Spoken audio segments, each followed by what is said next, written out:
मेरा पति घर पर नौकर लेकर आया जो बहुत ही खूबसूरत था और मेरा दिल उस पर आ गया। एक रात पति घर पर नहीं था और मैं नौकर के कमरे में चली गई। जैसे ही नौकर के पास लेटी तो नौकर ने ऐसा काम कर दिया कि मेरी आत्मा ही कांप उठी थी, क्योंकि वह नौकर तो खूबसूरती क्या होती है, इसकी परिभाषा मुझे उस नौजवान नौकर ने दी थी। इतना खूबसूरत हैंडसम मर्द मेरी जिंदगी में पहले कभी नहीं गुजरा था। मैं हैरत से आंखें फाड़े उसे देख रही थी, जिसे मेरा पति कुछ देर पहले ही लेकर आया था। जैसे ही मेरे पति ने डोर बेल बजाई, मैंने दरवाजा खोला तो अपने पति के साथ खड़े उस नौजवान को देखकर मैं अपनी आंखें झपकना भूल गई थी। वह हुस्न का कोई सहकार था, मर्दाना पर्सनालिटी से भरपूर। मैं तो यह तक भूल गई थी कि उसके बराबर में मेरा बेढंगा पति भी खड़ा है। मेरे पति ने मुझे बाजू से हिलाया तो मैं चौंक सी गई थी। कहने लगा, क्या हुआ? पीछे हटो, राजू को अंदर आने दो। वो नौजवान 21-22 साल का लड़का था। रंगत गोरी चिट्टी तो नहीं थी, लेकिन उसका बादामी रंग उस पर खूब जच रहा था। मैं पीछे हट गई। मेरा पति उसे अंदर ले आया। मैं हैरान थी कि मेरा पति उसे क्यों अपने साथ लेकर आया था। मुझे बिना दुपट्टे के देखकर बड़ी तेज नजरों से मेरे पति ने मुझे घूरा था। मैं घर पर अकेली रहती थी और मेरे घर पर मेरे पति के अलावा कोई आता जाता नहीं था, इसलिए मैं हर वक्त दुपट्टा नहीं लेती थी।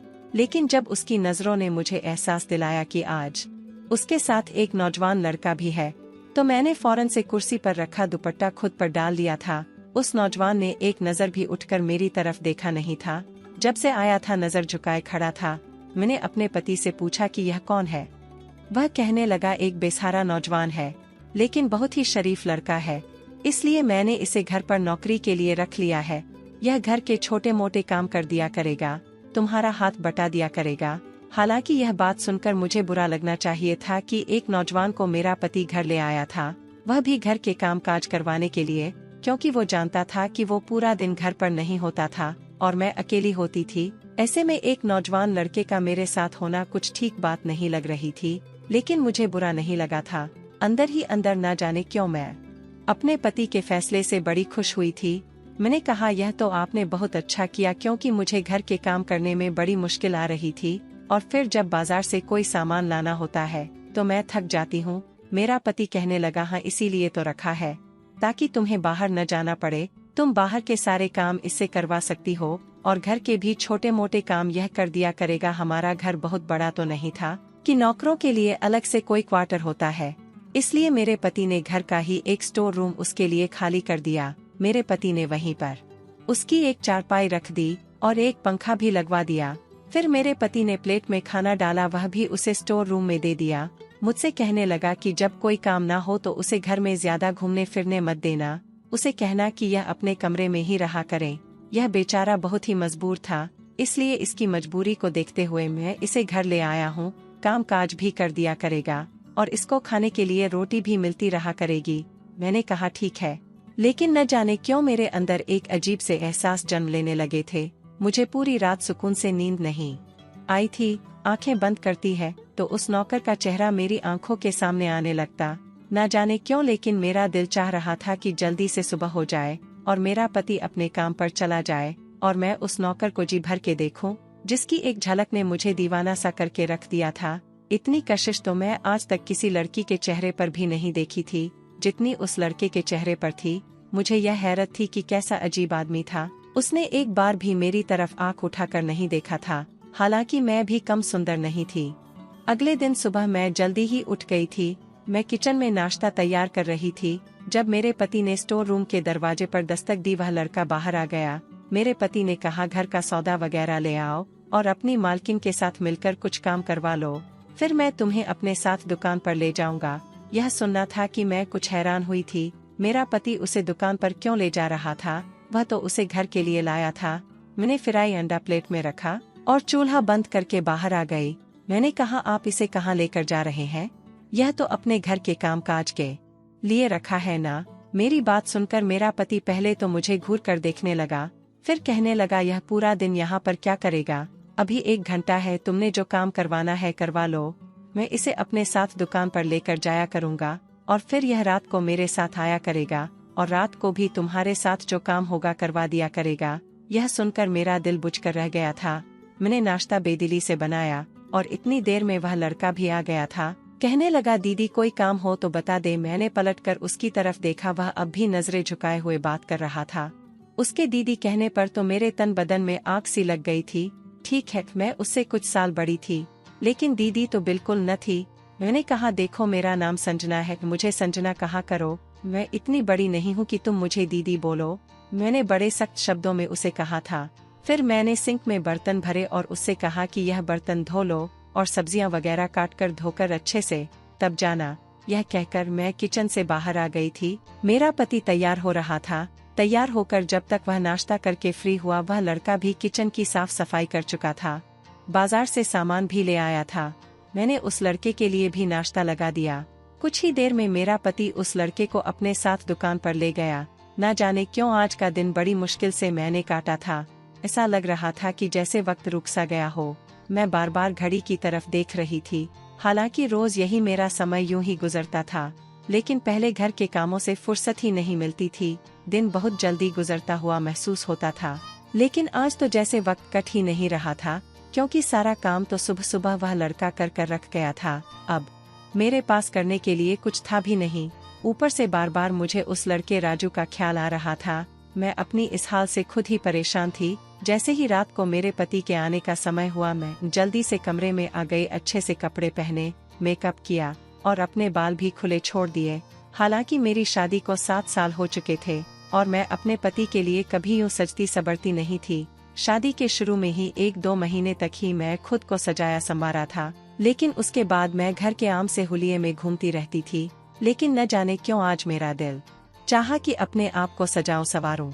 मेरी गिनती खूबसूरत औरतों में होती थी। मेरी उम्र 30 के लगभग थी, लेकिन मैं बेहद खूबसूरत थी। देखने वाला भी मुझे शादीशुदा नहीं समझता था। जब मैं अपने पति के साथ कहीं जाती तो सभी मुझे हसरत भरी नजरों से देखते थे, क्योंकि मेरा पति देखने में बिल्कुल भी खूबसूरत नहीं था।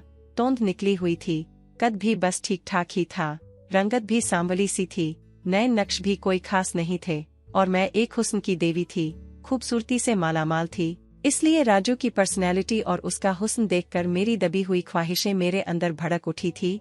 जैसे ही रात को मेरा पति घर में दाखिल हुआ, मुझे देखकर वह हैरान हुआ था, लेकिन मेरी नजरें तो राजू पर टिकी हुई थी। पूरा दिन मैंने न जाने कैसे काटा था, लेकिन वह बड़ा अजीब लड़का था। एक नजर उसने मुझ पर डालकर भी नहीं देखा था, और यह बात मुझे अंदर से उलझा गई थी। हाँ, मेरा पति मुझे यूं देखकर बड़ा खुश हुआ था। खाना खाते हुए कहने लगा, चलो संजना, तुम्हें लॉन्ग ड्राइव पर ले जाता हूँ, आज तुम बहुत अच्छी लग रही हो। लेकिन मैं उसके लिए सजी ही कब थी, जिसके लिए मैंने यह सब तैयारी की थी। उसने तो एक आंख भी मुझे नहीं देखा था। मैं चाहती थी वह मुझे देखें और देखकर अपने होश हो बैठे, क्योंकि मैं भी हुस्न में कम नहीं थी। लेकिन वह तो सीधा स्टोर रूम में चला गया। मैंने उसके लिए प्लेट में खाना डाला। मैं स्टोर रूम में जाने ही लगी थी कि मेरे पति ने हाथ से प्लेट ले ली। कहने लगा, तुम खाना खाओ, मैं ये देकर आता हूँ। खाना खाने के बाद उसने किचन की सफाई भी करना होगी, वह भी उसको बोल दूंगा। मैं अपना दिल महसूस कर रह गई थी। मेरा पति खाने की प्लेट लेकर स्टोर रूम में चला गया था और मैं बेदिली से बैठी रही थी। मेरे पति ने एक बार फिर से कहा, चलो संजना, हम लॉन्ग ड्राइव पर चलते हैं। लेकिन मैंने अपने पति से कहा, मेरे सर में दर्द है, मुझे कहीं नहीं जाना। यह कहकर मैं अपने कमरे में चली गई। बड़ी बेदिली से मैंने अपनी चूड़ियां उतारकर सामने ड्रेसिंग टेबल पर फेंक दी, अपनी ज्वेलरी उतारी, बालों का जुड़ा बनाकर बालों को क्लेचर में कैद किया, अपने कपड़े भी बदल लिए, मुंह भी धो लिया। अब मैं यह सोचने लगी कि किस तरह से उस लड़के को अपने पास रखूं। मेरे दिमाग में बस एक ही तरकीब आई थी। अपने पति के उठने से पहले मैं छत पर चली गई, धुले हुए कपड़े उतारे और सीढ़ियां उतरते हुए जानबूझकर अपना पाँव मोड़ लिया। मैं अपना संतुलन बनाकर न रख पाई थी और तभी धम से सीढ़ियों से गिर गई। मेरे पैर में अच्छी खासी मोच आ गई थी, घुटना भी सूज गया था। मैं रोने लगी, चिल्लाने लगी। मेरा पति और राजू दोनों ही अपने अपने कमरों से निकल कर आ गए थे। मुझे मेरे पति ने जब छत की सीढ़ियों के नीचे गिरा देखा तो कहने लगा, क्या हुआ संजना? मैंने कहा कि मेरा पाँव फिसल गया था। जब वह मुझे खड़ा करने लगा तो मेरी चीख निकल गई थी। सचमुच मैं अपने पैर की हड्डी में तुड़वा चुकी थी। मेरा पति मुझे सहारा देते हुए गाड़ी में बिठाकर हॉस्पिटल लेकर गया। डॉक्टर ने बताया कि पैर की हड्डी टूट चुकी है। मेरे प्लास्टर बांध दिया गया और मैं बिल्कुल बेड पर आकर लेट गई। मेरा पति बेहद परेशान था।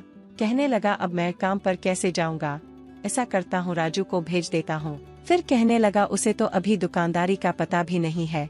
मैंने कहा कि आप अपनी दुकान पर जाएं, उस लड़के को यहाँ छोड़ जाए। अगर मुझे किसी चीज की जरूरत होगी तो मैं उससे कह दूंगी। मेरा पति मेरी बात मान गया और वह अपने काम पर चला गया। मैं बेहद खुश थी क्योंकि मैंने जैसा चाहा था वैसा ही हुआ था। हालांकि मेरे पाँव से दर्द की तेज लहर उठ रही थी, मेरा घुटना हिल भी नहीं रहा था, लेकिन मेरा दिल बड़ा खुश था। पति के जाते ही मैंने उस लड़के को पुकारा और साथ ही अपना दुपट्टा उतार कर रख दिया।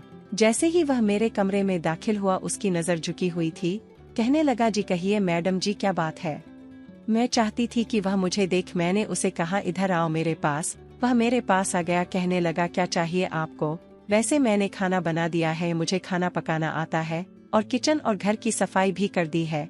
मैंने उसे कहा, इधर बैठो। यह सुनकर वह शायद थोड़ा हैरान हुआ था और अचानक ही उसकी नजर मुझ पर पड़ी थी, लेकिन फौरन ही वो अपनी नजरें झुका गया और 3-4 कदम पीछे हट गया। कहने लगा, अगर आपको किसी चीज की जरूरत है तो मुझे बता दें।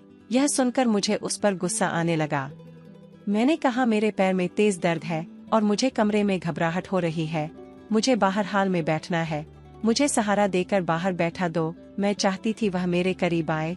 यह सुनकर वह कुछ परेशानी का शिकार हुआ था। कहने लगा, मैं ऐसा नहीं कर सकता, साहब जी आ जाएंगे तभी आप बाहर आ सकती हैं।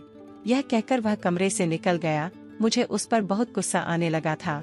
वह समझता क्या था, खुद को जितना मैं उसके पास जाने के बहाने ढूंढती थी उतना ही वह मुझसे कतराता था। लेकिन एक बार मुझे मौका मिल गया। जैसे ही मेरा पति काम के लिए घर से बाहर निकला, मैं जानबूझकर चिल्लाने लगी, जैसे कि गिर गई हूँ। मैं बेड का सहारा लेकर जमीन पर बैठ गई थी। वैशाखी भी एक तरफ फेंक दी थी, जैसे ऐसा लगे कि मैं बेड से नीचे गिर गई हूँ। राजू जैसे ही कमरे में दाखिल हुआ, मैं चिल्लाने लगी और रोने धोने का ड्रामा मचा दिया। वह मेरे पास आ गया। मजबूरन उसे मुझे सहारा देना पड़ा। जैसे ही उसने मेरा बाजू अपने कंधे पर रखा और मुझे उठाने की कोशिश करने लगा, उसका हाथ जैसे ही मेरी कमर पर लगा था, मेरा दिल मेरे बस में नहीं रहा था। खुशी के मारे मेरे जज्बात बेकाबू हो गए थे। मैं बहुत खुश थी, मैं यही तो चाहती थी वो मेरे करीब आए। उसने मुझे बेड पर बिठाया। फिर तो मैंने यह सिलसिला ही पकड़ लिया था। मैं बार बार बहानों से उसे पुकारती और वो बेचारा मजबूरन मुझे सहारा देता। मैं यही तो चाहती थी। वो भी एक मर्द था और किसी गैर औरत के इतने करीब होने से कुछ ना कुछ तो उसके भी दिल में हलचल मचनी शुरू होती। असल में जब इंसान को जो चीज ना मिले जिसकी उसे ख्वाहिश होती है और वो चीज उसे नहीं मिलती, वो उसके लिए तड़पता है, लेकिन वह चीज उसे उतना ही तड़पाती है और वह चीज उस इंसान के लिए खास बन जाती है, लेकिन जब मिल जाए तो उसकी कोई अहमियत नहीं रहती। मेरे साथ भी ऐसा ही हुआ था। आज मेरे पास पैसे की कमी नहीं थी और जब मेरे पास पैसा आ गया था तो मुझे इसकी कोई अहमियत नहीं रही थी, और जब नहीं था तब मैंने इसी पैसे की खातिर एक भद्दे से आदमी के साथ शादी की थी। मेरी शादी को 7 साल बीत गए थे, लेकिन औलाद नहीं हुई थी। मेरे पति ने आज तक कभी मुझे इस बात का ताना भी नहीं दिया था। मैं एक हुस्न परस्त और बेहद खूबसूरत लड़की थी, इसलिए अपने पति के साथ जब भी किसी पार्टी वगैरह में जाती है तो लड़के मेरे हुस्न के दीवाने हो जाते थे, और मैं भी खूबसूरत नौजवान लड़कों को देखती तो मेरी नजरें उनके आसपास ही घूमती रहती थी। मैं हसीन नौजवान लड़कों को देखकर ठंडी आहें भरती थी, और उस वक्त मुझे अपने साथ बैठा अपना पति बहुत बुरा लगता था। कभी लगता था कि मैंने जज्बात में आकर गलत फैसला कर लिया। मैंने सिर्फ पैसा देखा था, क्योंकि मेरे पापा के घर में पैसे की बेहद कमी थी। हमने अपना बचपन और फिर जवानी की दहलीज तक बेहद गरीबी में समय काटा था, और उस वक्त मुझे यही लगा जब मेरे पास पैसा होगा तो मुझे जिंदगी के सारे ऐशो आराम मिलेंगे। तो यह कसक भी दिल से जाती रहेगी कि मेरा पति खूबसूरत नहीं है। अब इंसान को हर चीज तो नहीं मिल सकती। मुझे लगा था समय के साथ साथ मेरे दिल से यह ख्वाहिश खत्म हो जाएगी, लेकिन ऐसा नहीं हुआ। मुझे कभी भी मेरा पति अच्छा नहीं लगा। हाँ, यह था कि मैं एक अच्छे बड़े घर में रहती थी और मेरा पति अच्छे पैसे कमाता था। मेरे कमरे में ऐसी लगा हुआ था, खाने पीने के सामान की कमी नहीं थी। पैसा खर्च करते हुए मुझे सोचना नहीं पड़ता था, लेकिन मुझे अपने पति की संगत से घिन आती थी। वह मुझे बिल्कुल अच्छा नहीं लगता था। जितना समय मेरा उसके साथ गुजरता, मैं दिमागी तकलीफ से गुजरती रहती। उस वक्त ना मुझे यह ऐशो आराम अच्छा लगता है और ना ही यह बड़ा सा घर। कभी कभी मुझे यह लगता है शायद मैंने गलती कर दी है, बहुत बड़ी गलती। अगर मेरा पति मेरा मनपसंद होता तो शायद मैं उसके साथ एक कमरे में गरीबी में भी हंसी खुशी गुजारा कर लेती। उससे जी भर के बातें करती। मेरी ख्वाहिश मेरे अंदर पनप पनप कर एक घना ताकतवर वृक्ष बन चुकी थी। राजू को देखकर मुझे लगा कि बस अब मेरी तलाश खत्म हो गई है। मैं चाहती थी कि वह भी मेरी तरफ देखे, मुझसे बातें करें, मेरे करीब आए, लेकिन वो कमबख्त नजर ही नहीं उठाता था। मैं उसकी आंखों में अपने आप को देखना चाहती थी। अब मेरा पाँव भी काफी हद तक ठीक हो चुका था, प्लास्टर भी उतर चुका था, लेकिन मैं जानबूझकर लंगड़ाती थी ताकि वह मुझे सहारा दे। मेरा पति कहने लगा कि मैं तुम्हें एक स्टैंड ला देता हूँ, उसकी मदद से तुम्हारे लिए चलना फिरना आसान हो जाएगा। और डॉक्टर ने तो कहा है कि तुम अपने पाँव पर वजन रख सकती हो। मैंने गुस्से से अपने पति की तरफ देखा। मैंने कहा, डॉक्टर को क्या पता कि मुझे कितनी तकलीफ है, उसका क्या है, वह तो जो चाहेगा कहता रहेगा। लेकिन यह ड्रामा भी मैं कब तक कर सकती थी। मैं अब अपने पति से पीछा छुड़वाना चाहती थी। एक बार जब मेरा पति दुकान पर चला गया तो मैंने देखा राजू अपने मोबाइल पर किसी से बात कर रहा है। उसके पास नोकिया का छोटा सा बटन वाला मोबाइल था। बात करने में बिजी था। मेरा पैर अब चलने फिरने के काबिल था। मैं जानबूझकर धीरे धीरे से चलती हुई किचन के दरवाजे तक चली गई थी। वह किसी से कह रहा था कि मैं बहुत जल्द अपनी माँ को तुम्हारे घर भेजूंगा। अब तो मेरी नौकरी भी लग गई है, तुम्हारा बाप भी मना नहीं कर सकता। मैंने बहुत बड़ी रकम भरी है तुम्हारे बाप को। अब वह हमारी शादी करवा देगा और फिर मैं शादी करके तुम्हें शहर ले आऊंगा और फिर हम हंसी खुशी अपनी जिंदगी गुजारेंगे। सच्ची तुम्हारे बिना दिल बिल्कुल नहीं लगता, लेकिन मैं तुम्हें पाने की खातिर कुछ भी कर सकता हूँ, कोई सा भी काम कर सकता हूँ। यह सुनना था कि मेरे होश उड़ने लगे थे। मैं तो दिल ही दिल में राजू से मोहब्बत करने लगी थी। मैं उसे अलग होना नहीं चाहती थी। मैं चाहती थी कि वो भी मुझसे मोहब्बत करे, लेकिन वह तो शायद किसी और लड़की से मोहब्बत करता था। मैं धीरे धीरे से चलती हुई अपने कमरे में आ गई। मुझे उस समय सब कुछ बुरा लग रहा था। मेरा जी चाहा वह मेरे लड़की मेरे सामने आ जाए तो मैं उसका गला घोंटकर उसे मार डालूं। राजू मेरे अलावा कैसे किसी और लड़की से मोहब्बत कर सकता है। मैंने आईने के सामने अपना आप देखा। मैं बेहद खूबसूरत थी। यह कैसे मुमकिन था कि मैं राजू को अच्छी ना लगूं? वो कैसे मेरे अलावा किसी और लड़की की तरफ देख सकता है? मेरे दिमाग में आने लगा कि हो सकता है वह लड़की मुझसे भी ज्यादा खूबसूरत हो। खैर जो भी था, लेकिन मैं यह बात बर्दाश्त नहीं कर पा रही थी। गम और गुस्से से मेरी आंखों से आंसू बहने लगे। मैंने राजू को आवाज दी। वह मेरे कमरे में आ गया, लेकिन मुझे सही सलामत अपने पाँव पर खड़ा देखकर कुछ हैरान हुआ था। कहने लगा, मैडम जी कहिए क्या बात है? मैंने उससे कहा, अंदर आओ, मुझे तुमसे कुछ बात करनी है। वह अंदर दाखिल हो गया। मैं कुछ देर तक उसे देखती रही। उसे देखते ही मेरा दिल मेरे काबू में रहता ही नहीं था। जी चाहता था कि भागकर उससे लिपट जाऊं और फिर मैंने उसे अपनी मोहब्बत का इजहार कर ही दिया। मैंने उसे कहा कि मैं तुमसे मोहब्बत करती हूँ। यह सुनकर उसकी आंखें फटी की फटी रह गई थी। पहली बार उसने मेरी तरफ देखा था, लेकिन वह नफरत से देख रहा था, प्यार से नहीं। नफरत और गुस्से से कहने लगा, शर्म नहीं आती आपको मुझसे इस तरह की बातें करते हुए? मैंने कहा, तुम हो ही इतनी हसीन, इसमें मेरा तो कोई कसूर नहीं है। मैंने अपनी अलमारी के लॉकर से उसको बहुत सारे पैसे निकाल कर दिए। यह देखकर भी वह हैरान हुआ था। मैंने कहा, मैं तुम्हें नोटों से भर दूंगी अगर तुम मेरी ख्वाहिश। मेरी बात अभी यहीं तक पहुंची थी कि उसने जोरदार थप्पड़ मेरे मुंह पर मार दिया। कहने लगा, अब इससे आगे एक शब्द और कहा तो मैं मालिक को सब कुछ बता दूंगा कि आप कितनी गिरी हुई और घटिया टाइप की औरत है। मैं तो हमेशा आपको बड़ी बहनों की तरह समझता रहा हूँ, हमेशा आपको अपनी बहन की तरह इज्जत और सम्मान दिया है। आपको शर्म नहीं आती मेरे बारे में ऐसा सोचते हुए? मुझे उसके थप्पड़ से इतनी तकलीफ नहीं हो रही थी जितना उसके बहन कहने से हुई थी। मैंने कहा, नहीं हूँ मैं तुम्हारी बहन, मैं तुमसे मोहब्बत करती हूँ, तुम्हारी मोहब्बत में दीवानी हो चुकी हूँ। मुझे हर कीमत पर तुम्हें पाना है, और जिस लड़की से तुम शादी की बात कर रहे थे मैं तुम्हें वह भी नहीं करने दूंगी। और अगर तुमने कोशिश की कि तुम मेरे पति को मेरे बारे में कुछ भी बताओगे तो तुम सोच भी नहीं सकते कि मैं तुम्हारे साथ क्या कर सकती हूँ। मैं पागल सी हो उठी थी। मैं दीवानों की तरह चिल्लाकर उससे कह रही थी। यह सुनकर वह कुछ देर मुझे अफसोस से देखता रहा और फिर कमरे से चला गया। अगले दिन जो कुछ उसने कहा, मेरे तो होश उड़ गए थे। वह मेरे पति से कहने लगा कि साहब जी, मैं आपकी नौकरी नहीं कर सकता। मेरे पति ने कहा, क्यों नहीं कर सकते? तुम भूल रहे हो कि जब तुम बेसहारा थे और तुम्हें नौकरी की जरूरत थी तो मैंने ही तुम पर तरस खाकर तुम्हें नौकरी दी थी और तुमसे 2 साल का कॉन्ट्रैक्ट भी साइन करवाया था। मेरे पति कहने लगे कि उस दिन तुम रो रहे थे, हाथ जोड़ रहे थे। कि मैं तुम्हें नौकरी दे दूं, तुम्हें नौकरी की बहुत जरूरत है, और अभी तो तुम्हें नौकरी करते हुए 2 महीने भी नहीं गुजरे। वह कहने लगा कि मैं आपको बजे नहीं बता सकता कि मैं आपकी नौकरी क्यों छोड़ना चाहता हूँ। मेरे पति ने गुस्से से कहा कि ठीक है, जो पैसे मैंने तुम्हें एडवांस में दिए थे लो, मुझे वह वापस कर दो। पूरे 5 लाख की रकम मैं तुम्हें यूं ही नहीं दी थी कि तुम 2 महीने में ही खुद कुर्सी से उतर जाओ।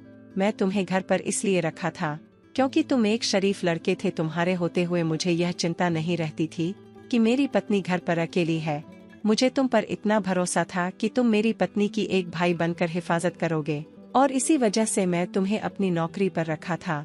और वैसे भी मैं कल शहर से बाहर जा रहा हूँ, 3 दिन बाद वापस लौटूंगा, इसलिए 3 दिन तक तो मैं तुम्हें कोई छुट्टी नहीं दे सकता। वापस आकर बेशक तुम चले जाना और मेरी रकम मुझे वापस हर हाल में लौटा देना। मेरा पति 3 दिन के लिए कहीं जा रहा था। यह सुनकर मैं बेहद खुश हुई थी। इन 3 दिनों में मैं राजू से अपनी हर ख्वाहिश पूरी करवा सकती थी। राजू मेरे पति की बात सुनकर बेहद परेशान हुआ था। अगले ही दिन मैंने अपने पति का बैग तैयार कर दिया। मेरा पति कहने लगा, इसका जरा ध्यान रखना, कहीं भागने की कोशिश न करें।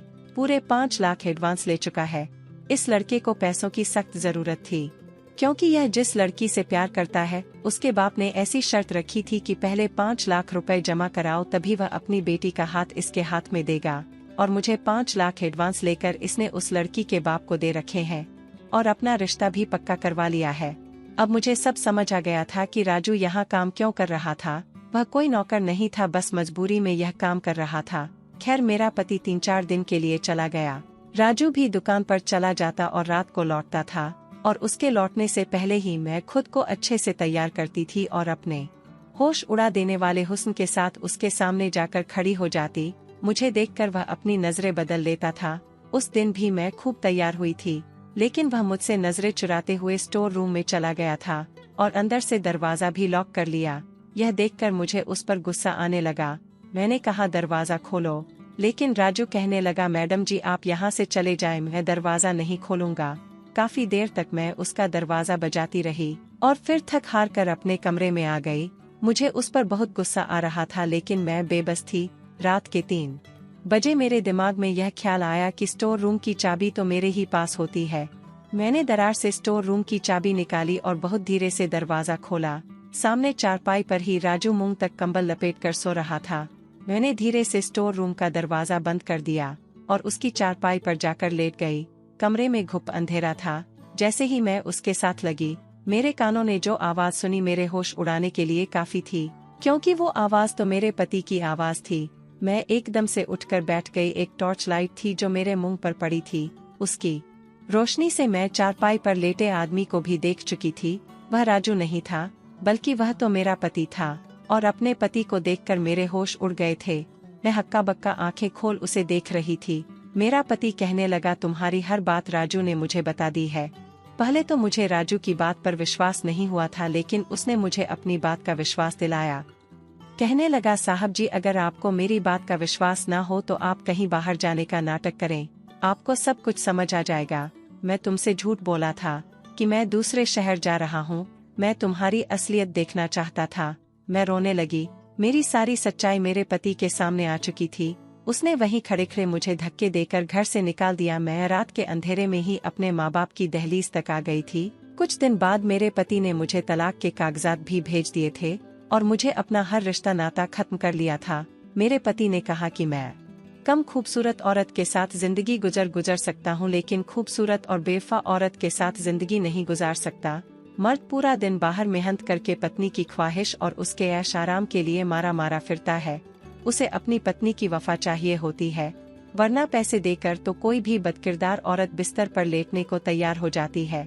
मैं अपना सब कुछ खो चुकी थी। काश कि मैं अपनी नजरों की खुद हिफाजत की होती, जैसे कि एक मर्द होते हुए राजू ने अपने आप को बचा कर रखा था। अब मैं अपने बूढ़े और गरीब माँ बाप के घर पर रहती हूँ। एक दिन मेरे घर के दरवाजे पर दस्तक हुई। मैंने दरवाजा खोला तो मैं हैरान रह गई, क्योंकि दरवाजे पर राजू और उसके बराबर में एक लड़की खड़ी थी। कहने लगा, मैडम जी अंदर नहीं बुलाएंगी। मैं तो कुछ बोल ही नहीं पा रही थी। मैंने उसे चुपचाप अंदर आने का रास्ता दे दिया। वह उस लड़की का हाथ पकड़े अंदर घर में दाखिल हुआ। कहने लगा, मैडम जी मेरा आपके पास आने का बस एक ही मकसद है, मैं आपको अपनी पत्नी से मिलवाना चाहता हूँ। यह है मेरी पत्नी राधिका। मैं अपनी पत्नी से आपको मिलवाना चाहता था। मैंने उस लड़की की तरफ देखा तो मैं आंखें झपकना भूल गई थी, क्योंकि वह लड़की बिल्कुल भी खूबसूरत नहीं थी। आम से नैन नक्श वाली लड़की और सांवली सी रंगत, लेकिन उस लड़की के चेहरे पर एक अलग ही चमक थी। शायद राजू के प्यार की चमक थी। राजू की आंखों में उसके लिए बेतहाशा मोहब्बत थी। कहने लगा, मैडम जी, इश्क हुस्न देखकर नहीं किया जाता, इश्क तो बस दिल से किया जाता है। और मैं राधिका से बेपनाह इश्क करता हूँ, और राधिका भी मुझसे बहुत मोहब्बत करती है। राधिका ने मेरी गरीबी में ही मुझसे मोहब्बत की थी। उसने पैसा नहीं देखा था, और मैंने राधिका का पैसा नहीं बल्कि उसका दिल देखा है। वो बहुत ही साफ दिल की लड़की है, और उसकी मोहब्बत सिर्फ मेरे लिए है। आपको लगता था कि आप खूबसूरत है तो आप मुझे अपने खूबसूरती के जाल में फंसा सकती हैं, लेकिन आपकी गलती थी, क्योंकि मेरा सारा प्यार और मेरी सारी वफा सिर्फ और सिर्फ मेरे पत्नी के लिए है। उन औरतों का इस दुनिया में भी और इस दुनिया से जाने के बाद भी बहुत बुरा हाल होता है, जो अपने पति के साथ वफा नहीं करती। यह कहकर राजू रुका नहीं था, बल्कि चला गया था। जाते जाते कहने लगा, एक बात और बता दूं कि साहब जी ने भी दूसरी शादी कर ली है। राधिका और मैं उनके साथ ही रहता हूँ। साहब जी की दूसरी पत्नी खूबसूरत नहीं, लेकिन चरित्रवान और प्यार करने वाली औरत है। वह मुझे छोटा भाई समझती है और साहब जी से भी बहुत मोहब्बत करती है। शायद आप जैसी औरतों का यही अंजाम होता है जो आपका हुआ है।